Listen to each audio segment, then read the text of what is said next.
What's up, guys? Welcome back to Newswave. So I had a bit of a sore throat. I wasn't going to try to test it or anything for Newswave in the typical format where I have to project a lot.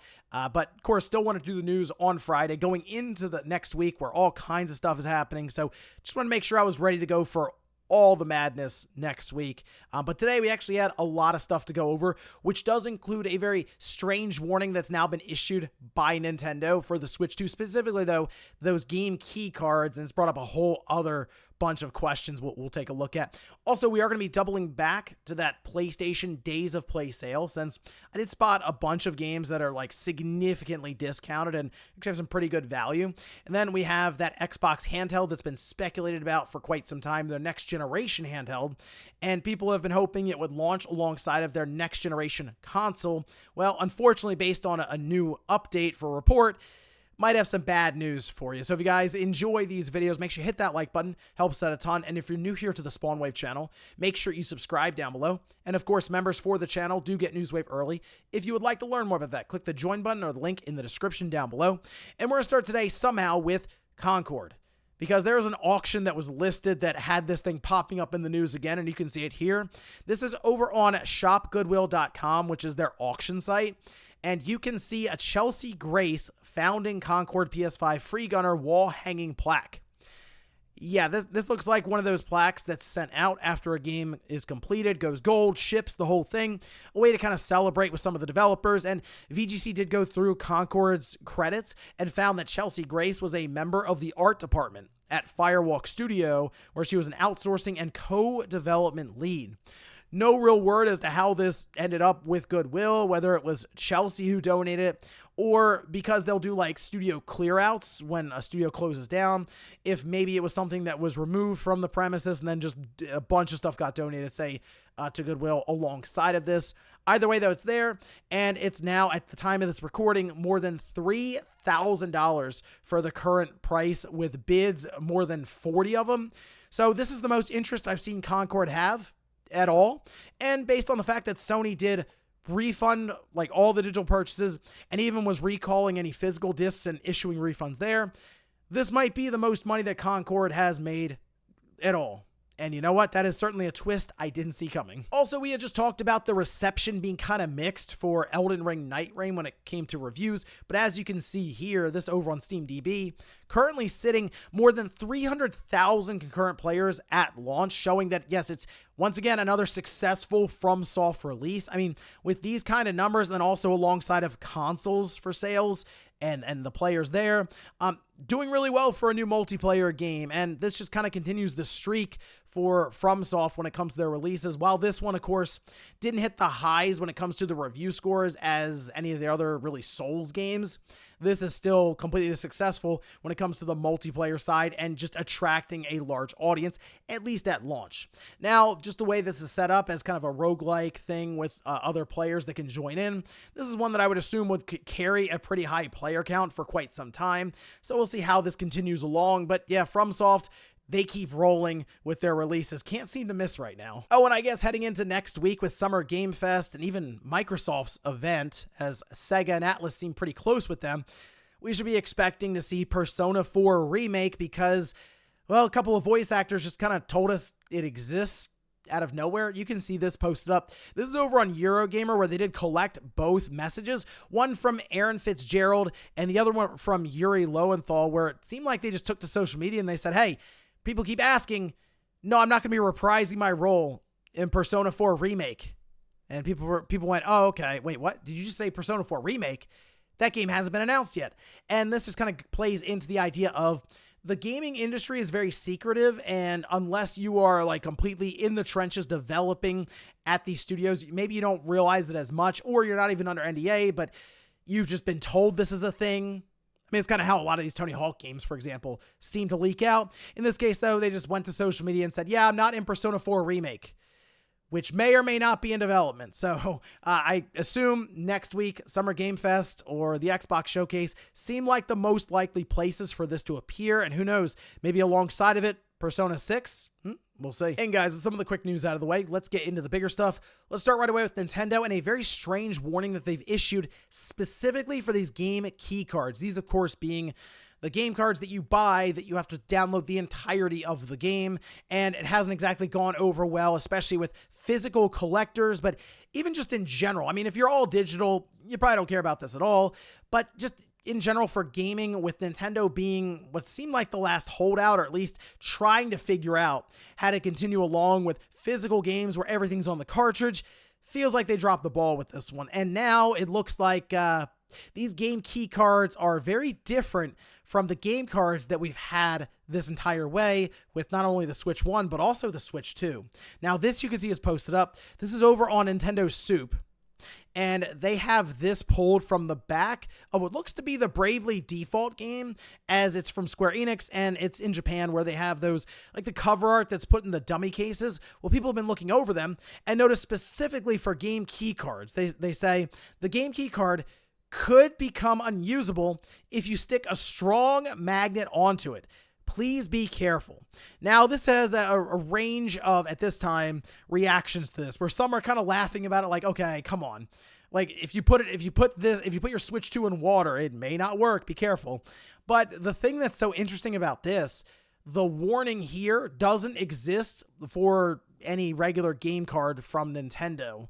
Okay, so the obvious conclusion there is the game key card is different from the game card in terms of the storage it's using to, really it only has to have I assume the license, which could just be a small file or even a text document at that point, that just enables the user to then call to the server and download it. It has to be unique, of course, so it lines up with that game card. But that means you don't really need a lot of space, but also you may not need like the flash memory setup at all. And that's what people are kind of assuming now, because so for example, your USB flash drive, like flash memory, not affected by magnets like this is describing. Now, I do think that some are maybe being a little too concerned about this, because some did the math immediately and wait a minute. There are magnets in the Switch 2 that are pretty strong. Does that mean that my game key card could become unusable by sitting in the Switch for too long? No, I think you would need a very powerful magnet for this to happen. So I'm picturing like the magnets you might buy at like the hardware store, or something that's generally used to then have your screwdriver become magnetic, right? Where you have to like sit it against it or scratch it against it or something. That sort of magnet. Very, very powerful one. And I don't think this is something most people are going to come across.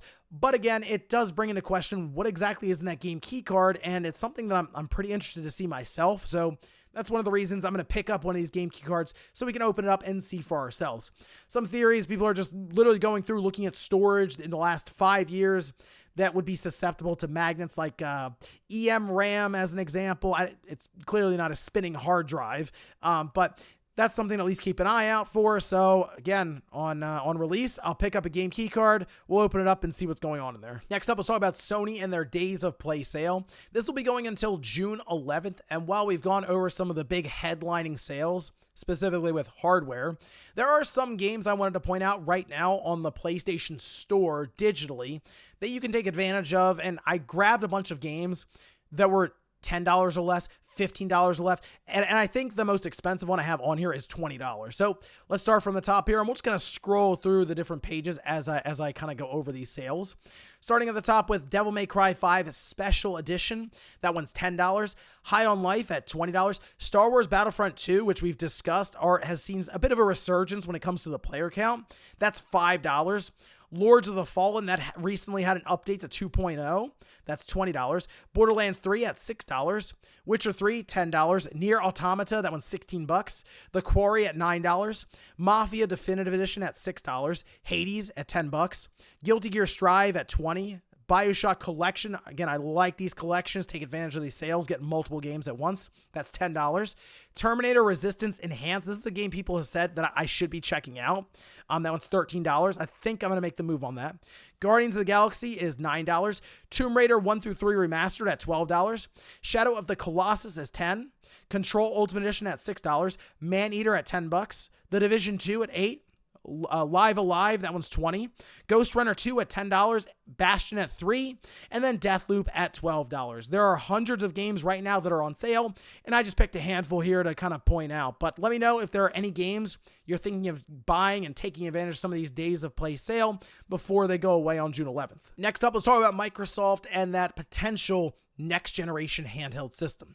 Now, we've seen the Asus ROG Xbox collaboration that leaked out after the FCC filings were shown, and they were testing wireless on the system that looked like a controller. It's like a cross between the ROG and the Xbox controller, and it was kind of strange, but okay, sure, a ROG Ally with molded handles onto it, sure. A lot of people were thinking more into the future for a next-generation handheld specifically from Microsoft, one that would sit alongside of their next-generation Xbox console. Well, now it appears that may have been sidelined with a new report we can see from Jez Corden over on Windows Central. It says Microsoft has decided to prioritize its teams to improve Windows 11 gaming performance, specifically for devices like the Asus partner device Project Cannon. Our sources have indicated to us that Microsoft is still deeply investing in developing its own Xbox gaming handheld technology in the future, but it was announced internally today that the priorities are moving more deeply towards third-party OEM handhelds in the interim. So originally we were thinking that this handheld Xbox device would be showing up alongside of that next generation console in 2027. We still sort of have that marked as Microsoft making the move to the next generation, maybe even a year ahead of Sony. And it's pretty clear with the Xbox Series that they are less and less interested in the hardware there versus pushing Game Pass and publishing software, first-party games on other platforms.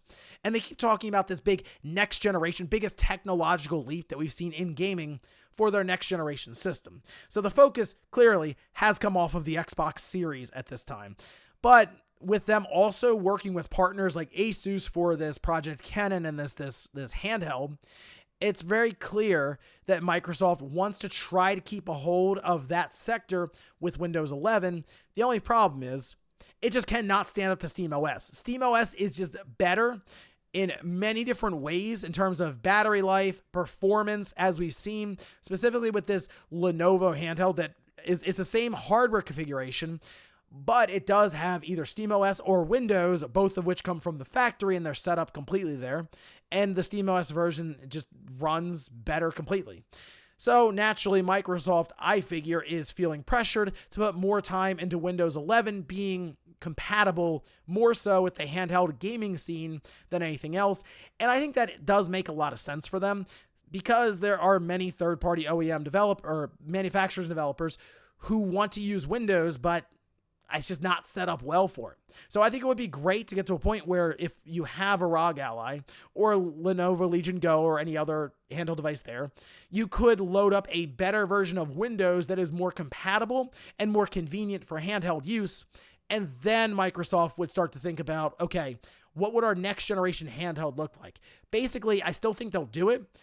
I think we're further out though. Instead of 2027, maybe 2029, maybe 2030, because they got to get the software and the ecosystem right first, because let's face it, Microsoft's a software company, and that's pretty much where the vast majority of their priorities and their money-making ability comes from. And in our last bit of news, let's talk about one of those free upgrades for the Switch 2, and it's probably the one that I'm most interested in because it's one of the most broken first-party Nintendo games we've seen, and that's Pokemon Scarlet and Violet, as we got a little more information around what exactly this free update's going to do. Originally, it mentioned resolution, it mentioned frame rate. We figured, okay, the game will just look a bit better, clearly, especially if it's, say, targeting, I mean, we're just shooting for 1080p 30, which is sad, but it might be more than that. Maybe we'll shoot for like an upscale 4K at 60 FPS. Well, we can see this is posted up. This is over on a page that went live along with Pokemon Legends ZA, as we got the release date announced for that in October. But this says you can now see Pokemon from further away. This is for Scarlet and Violet, making them look even more vivid. With improved frame rates and other features, the movement is smoother, allowing you to enjoy your adventure comfortably. So be sure to update and experience the world of Pokemon on the Switch 2 before anyone else. I will absolutely be testing out, I played through Violet. I'll be testing out Violet.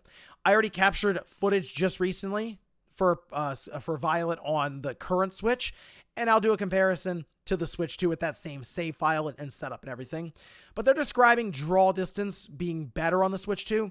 That was not at all mentioned in those free updates on that page, which they seem to have it kind of broken down into basic categories. Will it have something done to the frame rate, the resolution, and HDR? There wasn't much mention of any finer details from there, whereas they mentioned it here. So I'm thinking in general, we're talking about Scarlet and Violet, maybe some of the other games that had very general upgrades that were mentioned. Maybe they have some other smaller ones that's specific to that game that it needed help with. So look, the joke has been it needed hardware. That was the big patch they promised, and it's looking like that is the case. But finally, I guess we'll get a good working Pokemon Scarlet and Violet. And that's one of the reasons I asked people in the poll, hey, have you played it yet? Which we can actually see that here. Have you played Pokemon Scarlet or Violet? 55% say no, 45% say yes. I did see some people say, you know what? I was looking, I saw the performance, not interested. There were bugs, glitches. People were just like memeing all over this thing when it came out about how ridiculous it looked at times. So I passed. I was going to wait. That's a smart thing, obviously, because now if you're someone who's going to get a Switch 2, it's like a whole new game to you, and you'll be able to play it at an acceptable frame rate, maybe even good.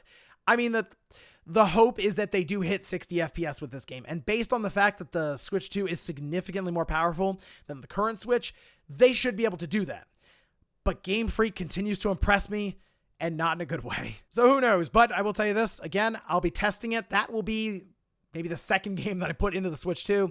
Kind of sad to say that I'm going to go back to the Switch 1 after playing Mario Kart World. But to be honest, if anything else, curiosity it is like gotten the better of me here, and I have to know what exactly Game Freak was able to do with the Switch 2 and Scarlet and Violet. And we'll finish up with the comment of the day as you're seeing here.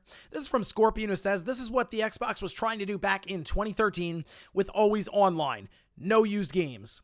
Well, back then in 2013 with the Xbox One and Don Matrick, he was kind of ahead of his time, because now more and more people are just completely open and accepting to just digital games in general. And then, I mean, that just completely eliminates used games outright.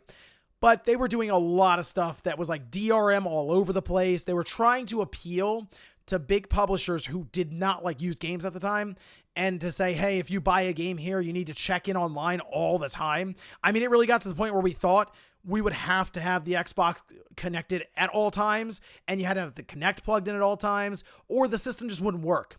Nintendo's not going that far, and as we've learned more and more, the system is usable even without that day one update. I mean, that's how we're finding out all kinds of stuff about the OS right now. So Nintendo hasn't gotten to that point yet. I mean, no one's really gotten to that point yet where what was happening with the Xbox One, because it was just craziness at that time. And the fact that it was also $100 more than the PlayStation 4 that did have used games. And then they ran the commercial of how to share your PlayStation 4 game that was like 30 seconds long. And it was all downhill from Microsoft from there. And you know what? They really never recovered, which is crazy to think about. And ladies and gentlemen, that's going to do it here for Newswave. If you enjoyed this video, guys, hit that like button. If not, hit the dislike. Leave comments down below about everything we talked about here today. If you missed yesterday's Newswave, I'll leave that here in a card. Or maybe you want to listen to the latest episode of Click R3, a PlayStation podcast. That went live yesterday, and I'll leave it right below it.